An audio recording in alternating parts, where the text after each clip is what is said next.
Okay, so we're not going to talk about tools, technology, I'm just going to talk about sales process, okay? Just the journey we're on at the moment. And we've been running a sales center since 1998, a consolidated sales center for Europe since 1998 in Dublin. It's now the biggest one that IBM has globally. And as Sil said, I've just taken on responsibility for taking the lessons from Dublin and then applying those to all our global sales centers. And one of the things, obviously, is how do we get more efficient? So in our business models, we've got two businesses. We've a core business, which pays the payroll of IBM. It's our core day-to-day business we do with clients. So we sell services, we sell software, we sell hardware, okay? And then on the other side, we've got our digital businesses, which we are trying to grow rapidly. So any cloud-based business, let me put it that way, all right? So that's what we're trying to manage. And the one on the left, which is the core business, basically the model for that is optimize. We need to optimize that business. We need to do it better, cheaper, faster, higher renewal rates, et cetera, and that's what we try to do. And then on the other side, it's all about growth. The only thing that matters about is growth, not costs, just growth. Just try and grow that business rapidly, because that's the future core businesses that we're going to do. So when I talk to you this morning, I'm going to talk to you about what we're trying to do, taking into account both of those business models, okay? But I got to start, first of all, with some things about basic questions about, or let me say basic principles about what you're already doing. So you might smile at some of this, but we just need to set the ground rules in terms of what we think is important. So first thing is, you're measuring and you're managing your sales and marketing data. Yes? Everybody say yes? Yes, okay, good. You have trusted sources of data, and all reviews only use these sources. So give me an example of something that is not a trusted source of data. Your sales manager's Excel spreadsheet. The notes he keeps in his pocket. That is not a trusted source of data. A trusted source of data is, for example, the ledger. The ledger records your real revenue. A trusted source of data is your opportunity management system, if you have one, and most people, I think, do at this stage, right? So it's really important in our world, we only use what are called trusted sources of data, and all our reviews only use the trusted source of data. So one of my favorite tricks as a sales manager was I would go in to the reviews and my boss would say, your target's 100, you're at 50. And I'd say, oh, no, I'm at 54 this week. Oh, great news, 54. And that other number over there, that's not 37, that's actually 55. And I would waste half the review by just messing around changing the numbers. It was a great way to pass the time, make sure I didn't get killed, right? So today what happens is I give you your numbers and you give me the commentary. And that's the only review we do. There are no other numbers but the numbers that are in the system. And if you try and tell me you have other numbers, I put you outside the door and you can come back when you fixed the numbers. Right? And honestly, it sounds silly and trivial, but it took us probably 3 years to make that work. Because sales managers, being sales managers, prefer Excel spreadsheets, and I was one of those. So it's important, because when you get into looking at the business in terms of trying to accelerate it, you can only accelerate from what you know, and what you know has to be trusted sources of data, all right? I'm assuming you all manage pipeline dynamics. So you're looking at, so in IBM we've got a standard sales methodology for how we describe leads. So a lead is identified, validated, qualified, etc., okay? And when I say it's qualified, it has a very specific meaning. It has budget, authority, need, and timeline, BANT qualification. And if it doesn't have that, then it's not a qualified lead. And we often measure our pipelines from identified to validated, and then from qualified to closed, because in some ways you can look at that as being a marketing pipeline discussion to a sales pipeline discussion. But I'm assuming you have a standardized one, because especially if you're running an international business, it's impossible to have a conversation with somebody in another country unless they speak the same language of sales that you speak, okay? So that's important to us. And for all of these things, we have standards. So we expect a certain percentage of our pipeline to be identified at the beginning of the quarter, and validated and qualified. And those percentages change through the quarter. And we're measuring everybody against that so we can see that, oh, look at this team over here. Most of their leads are still validated. They're not moving. What's going on there? There's something wrong.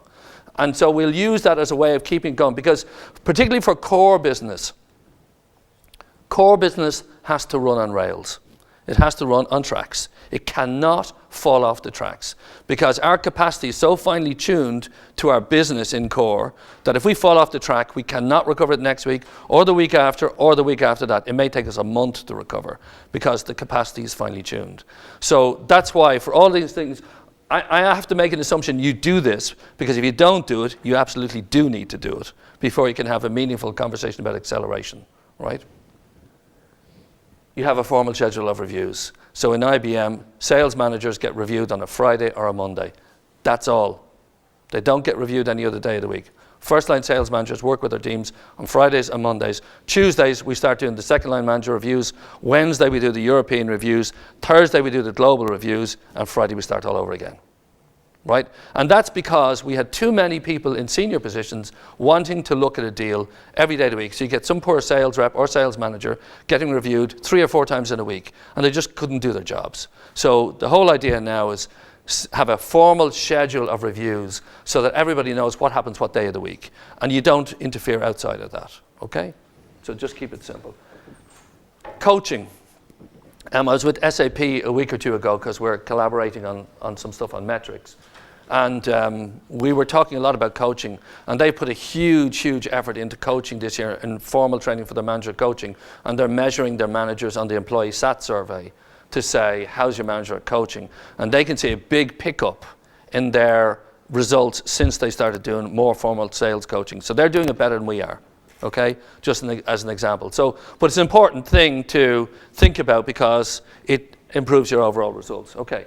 And then I guess the 2 things we want to look at now is basically where we've been for the last while is we have a huge company with a huge amount of data, and a lot of it is siloed in business units that don't want to share it with other people. Yet we all know cross-selling is the holy grail within any business where you can sell one product to a client that you already have. And then the other thing is that you want to take an end-to-end view from marketing to sales, because if you've heard me talk before, you know we changed the name of our business 2 years ago to Digital Sales. And now the whole idea of calling something digital is ridiculous because we are sales and marketing in a digital world. There is no digital strategy anymore. We're in the digital world and you need a strategy for that.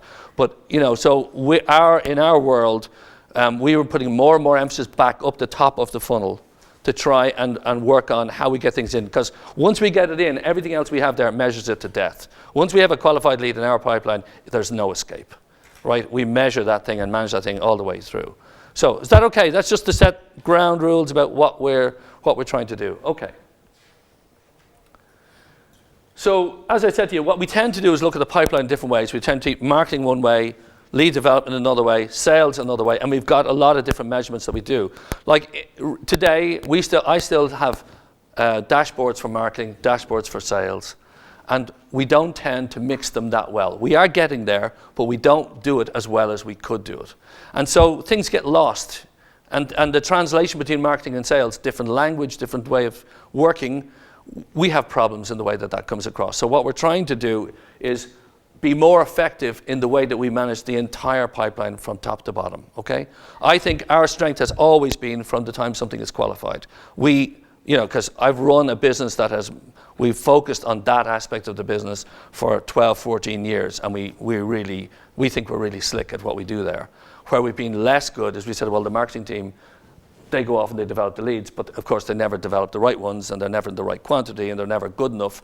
And anybody's marketing says, yeah, and the sales team don't pay attention to them, and we have the usual marketing sales things. But more and more in our business, the integration of marketing sales is more profound, more direct. So our sales teams for all our new cloud businesses all have an embedded marketing team in the sales team. There is no separate marketing team because going forward we want to work in a different way. So this is to us is more about looking at the entire end-to-end journey and how do we maximize the acceleration of what we need to do there.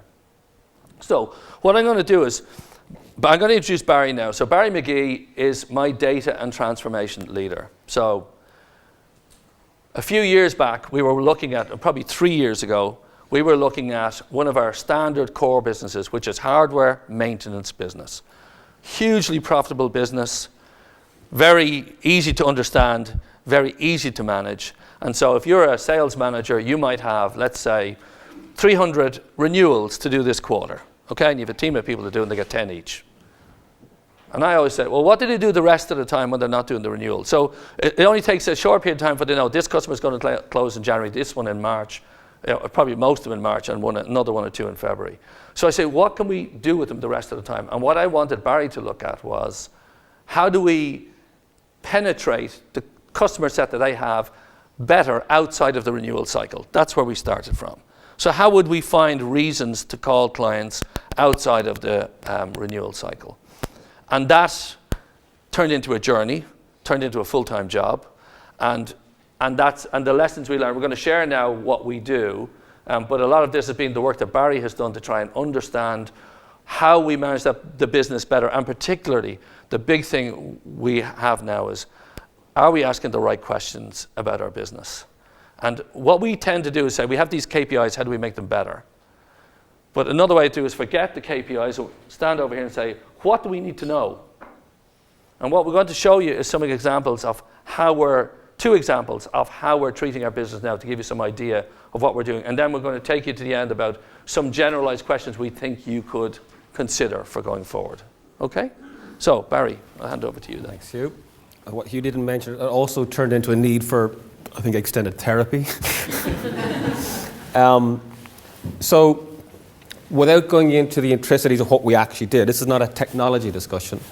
We want to share with you some of the observations we've had after we've done this. We took, and the deal with Hugh was, Barry, prove it works in this business, and if it does, then we'll look at expanding it out. So as of last year, we had taken it then and expanded it across all of our legacy businesses, and now we're starting to bring it into our newer, our Watson Analytics, that type of domain as well. But there are some consistent patterns, okay?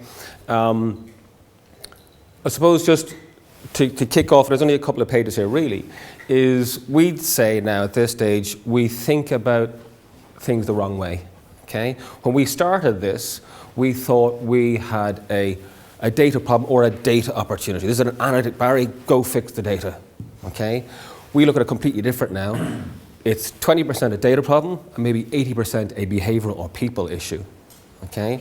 So the way we look at it now is, first off, you need to know what questions you want to ask of yourself and of your organization. Then build a transformation program or a process to go answer that, and then you bring in your data strategy. No point in bringing in a super tool or a great, hire a PhD data scientist from wherever and put them in a room and say, great. It doesn't work that way, okay? And there's more obligation on the organization and the business unit to transform than we ordinarily think. We say, right, you'll do it, okay? So, a couple of points of observation is that in the context of lead conversion and campaigns in general, so the number I'm sort of held accountable on is maximize lead conversion, okay? Whatever that means. If you take a standard industry number around 1 or 2% for outbound, there's three behavioral things you see. First off, we obsess about the wins and not the losses. Okay? If 2% is a yield and we get 2.1%, we pat ourselves on the back and we're all delirious and we're great. Okay? The issue with it is over a period of time, if you're converting at 2% for a quarter, and it's say tens of thousands of leads, it's the wasted time on the 98% that is the real issue. It's a productivity problem, not a wins problem, okay? Or not just a wins problem. It's all the wasted time ringing up customers who are engaging or digitally engaging at that point.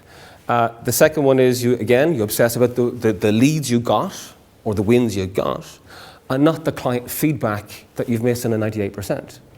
So you'll never grow your market share if you don't understand what the other guy's clients are doing, or you'll never grow your market share if you don't know, well, the client said, thanks IBM, thanks for calling or reaching out, but not really, not for me. We don't ask why not, or often enough we don't have processes and systems that capture that. We just say, great, we got them in, super, and you build your perspective of the world from that 2% out. And the third point is, if you're so focused on that 2%, your eye isn't on the ball enough. Again, you're focused on the wins, and guess what? They're probably more than likely the same customers you've had year after year after year. You're navel gazing, almost. and that you're not spotting market trends that are happening beyond your sphere of vision. Okay? So that's a strategic risk. So what we try and do then is step back and say, okay, hold on, what would I like to know? What are the questions we should be asking of ourselves? So here are the two wonderful examples, okay? So sort of a before and after. This is, we hope it's hopefully it's an anonymized piece, which is, this is a standard marketing deck, okay, which views the world as, okay, we spent money on drive to web, it comes through the website, you've got conversions, etc., okay? And what normally happens is we obsess with asking questions about, okay, how many visits do we get, what conversion rates have we got, and so on and so forth, as you go through the funnel.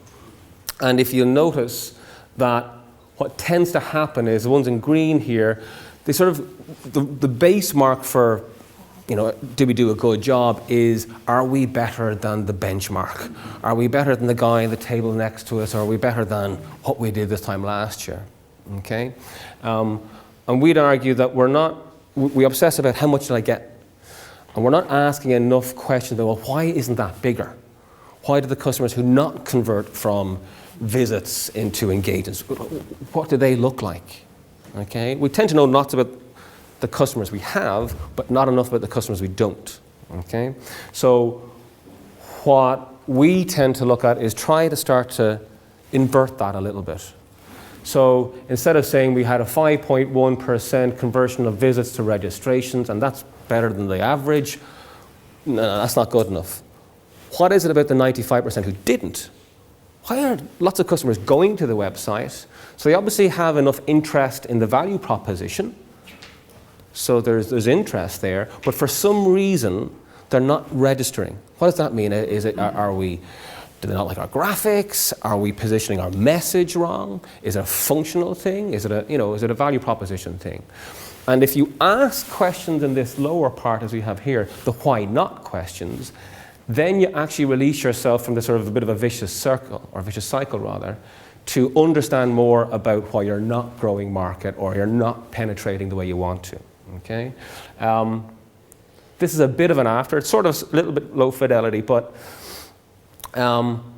this is a view where we try and close the loop a little bit. Okay? So what we've done is we have created a process which basically, let's say, uses data, identifies prospects, identifies customers you want to talk to, then integrate it into the CRM, whatever, and then execute. That's normally where it stops. But then we've got this fourth piece now, is where we have an ability to observe and then adjust and pivot. Okay? And not just on the customers where we were successful, but the customers where we were not. Okay? You have to separate execution from performance. Okay? Those are two different aspects. So, if I go through it, I'm not going into the detail too much, you can start to see clusters emerge.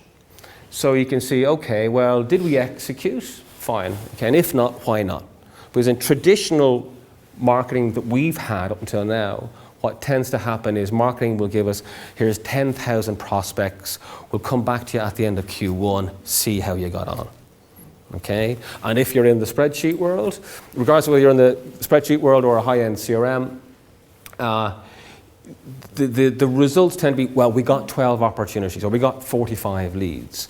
But if you don't know how many customers did you call or did you engage with, is that a good result? If I rang 12 customers and got 11 opportunities, it's a great result. If you rang 3,000 and you got 10, it's not so good. So first off, separate out execution. Then, and only then, look at results. Okay, so of the people we had a business discussion with, what happened there? And this is a bit where we start to change. We capture 100% of those engagements at two levels. Why did the customer not respond to our value proposition? And then we capture commentary and unstructured data around that, so you start to see patterns. So ultimately what this does is it allows you to see, okay, we injected in 10,000 prospects. We can see high-performing clusters, But also, here's the low-performing clusters. Can you just walk through that one, just because it's hard to read? So here are, let's say, outcome codes. We can see in this case that 6% of the clients who reached out to turned into an opportunity, the standard way you look at it.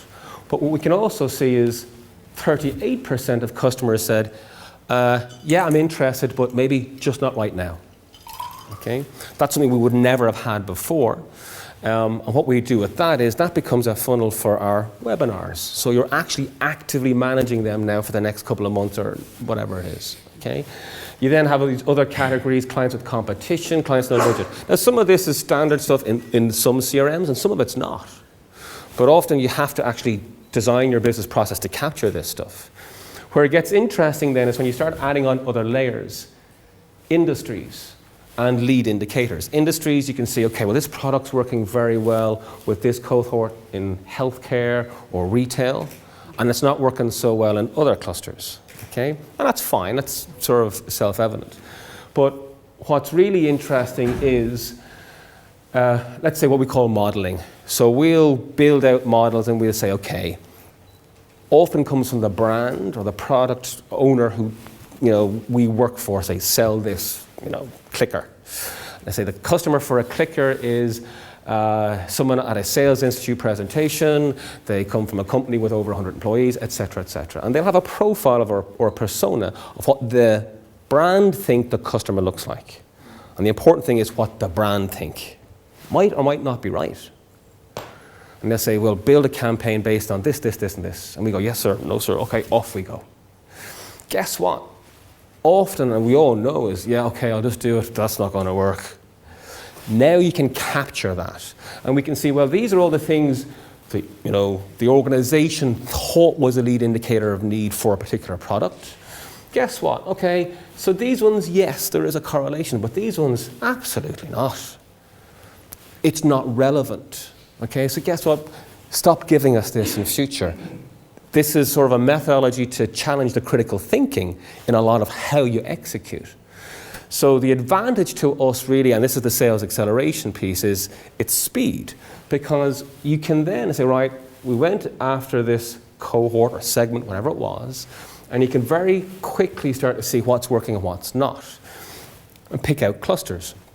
So what we've done now, in effect, is we've introduced shorter sprints of selling. So you say, right, okay, let's find more customers like this who are in these high-performing industries with these lead indicators of need, things that we know have come back now from the execution cycle. Focus on them. Here's our little green buttons. In industrial products, it's customers who have big data applications or cloud infrastructure. It is categorically not customers in life sciences on Linux. Okay? And what you do is you pivot then. And what this actually ends up looking a bit like is, I'll actually come back to that one, is this. You actually are able to game your lead conversion rate. Because part of the reason that your lead conversion rate stays flat at around 1 or 2% is you dump in 10,000 prospects or leads, whether it's your marketing or your sales, your lead development engine, and you just execute. And you never eliminate the inefficiency. But this is an application of, let's say, agile or sprints to a sales environment. Now we just, you'll inject 200 at a time and observe quickly, then pivot again. Get rid of the waste and then focus towards the high-performing clusters. And that way, your lead conversion rate, you tack in the right direction. Okay? So they're the two examples. Will I keep going on this, or do you want to pick up? Keep going. Okay.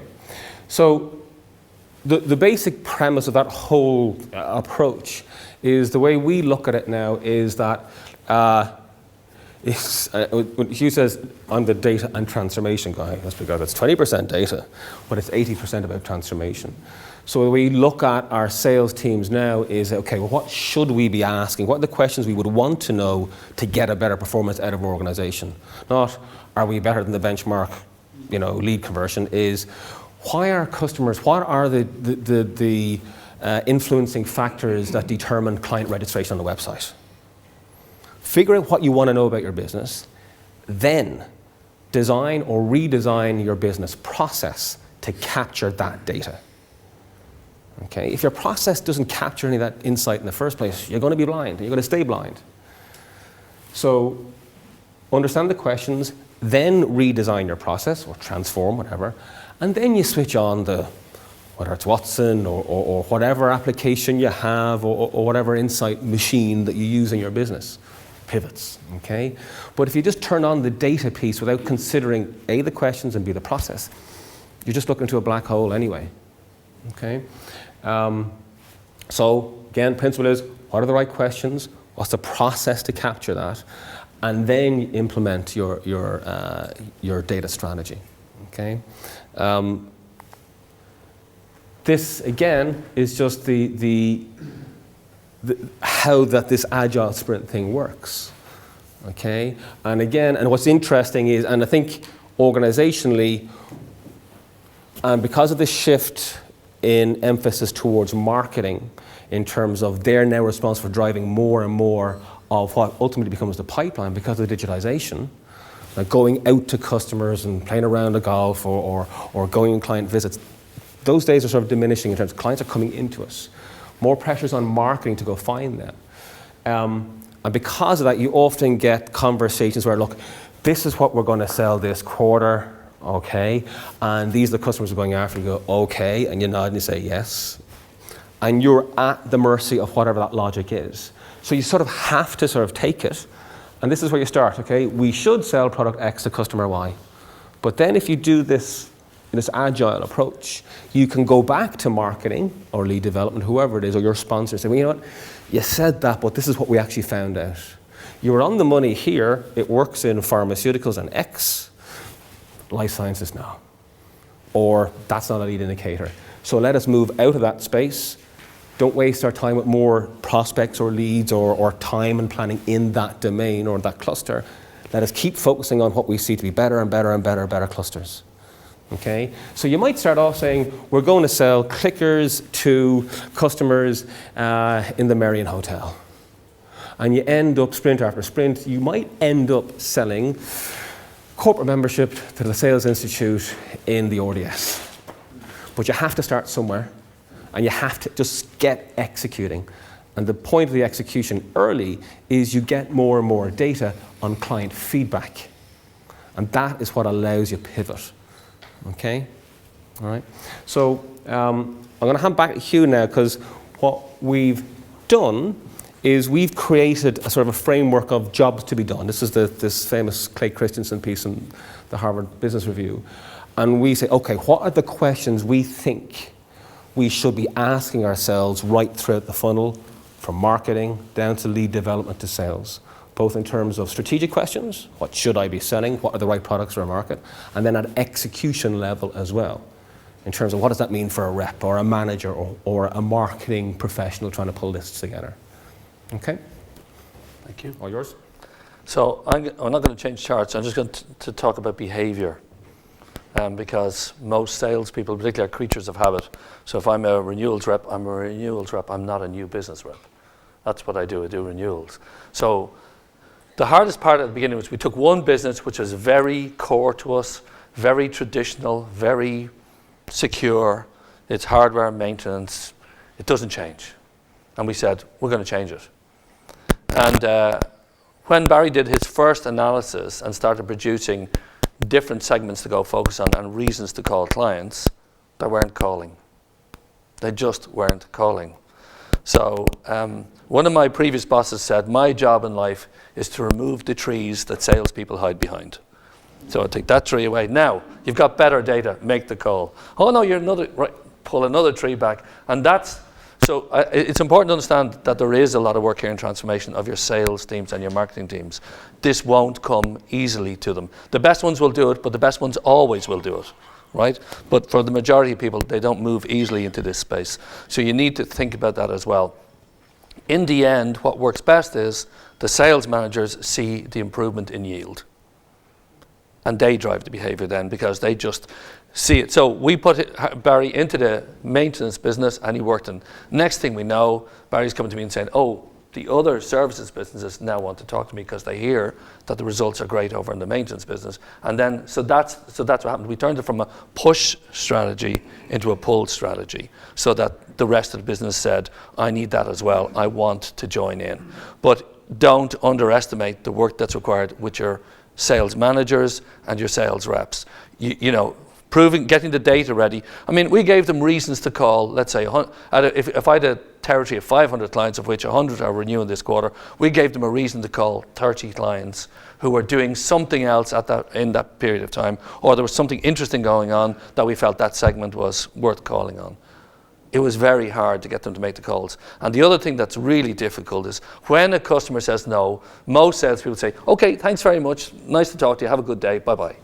They don't ask the additional questions.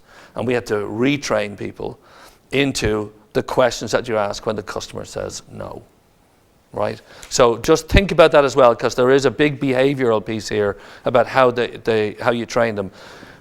Years and years ago, when I ran the PC business, I used to do a thing every day called a market feedback report. 4 o'clock every day, we got every sales team with their team leaders, we sat down and we said, what did you learn today? HP have brought out a new offering in Germany for this, and it cuts right across the offering you had. So what we have is not going to work in Germany this week. Whatever it was, Compaq were doing something else, we did it. And every day we would send that report to the brand, and we would say, this is what's happening in the market in Europe for you. And you need to adjust your offerings. You need to think about your strategy in relation to that. So the principle is still the same today. It's gather market feedback. You cannot pivot from the 2% unless you have market feedback. And the biggest part in doing that is getting your salespeople to ask the right questions. Okay? All right. So I think we'll stop there. Leave time for Martin.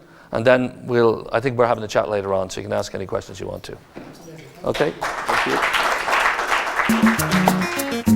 you.